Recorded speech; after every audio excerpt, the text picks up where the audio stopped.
మాజీ ప్రధానమంత్రి అటల్ బిహారీ వాజ్పేయి జయంతి వేడుకలు ప్రకాశం జిల్లా దోర్నాలలోని శివ సదనం నందు భాజపా మండల అధ్యక్షుడు వీరారెడ్డి ఆధ్వర్యంలో ఘనంగా నిర్వహించారు. ఆయన చిత్రపటానికి పూలమాలలు వేసి ఘనంగా నివాళులర్పించారు. ఈ సందర్భంగా వారు మాట్లాడుతూ అణు పరీక్షలు నిర్వహించి స్వర్ణ చతుర్భుజి ద్వారా జాతీయ రహదారులను విస్తరించి భారతదేశం ఆర్థిక అభివృద్ధి చెందడంలో కీలక పాత్ర పోషించారన్నారు. రాజకీయాలలో ఉన్నత విలువల సాధనకై కృషి చేసిన మహనీయుడని కొనియాడారు.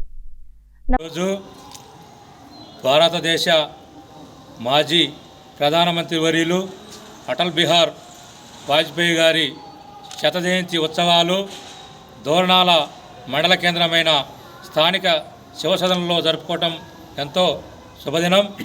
కానీ నేడు ఆయన భారతీయ జనతా పార్టీ తొలి భారతీయ జనతా పార్టీ దేశ అధ్యక్షుడు, అలానే రాజనీతిజ్ఞుడు, శుభాశిలి మనిషి, ప్రతి పనిని ముదు స్వభావి.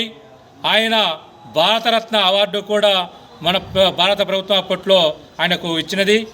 ఆయన యొక్క ప్రధానమంత్రి రోజ్గార్ యోజన కింద ఆనాడు రోడ్లన్నీ మండల కేంద్రాల నుంచి పట్టణాలకు మామూలుగా లింక్ రోడ్లన్నీ కూడా ఆ రోజు ప్రధానమంత్రి రోజ్గార్ యోజన కింద ఆ రోజు లింక్ రోడ్లు మండల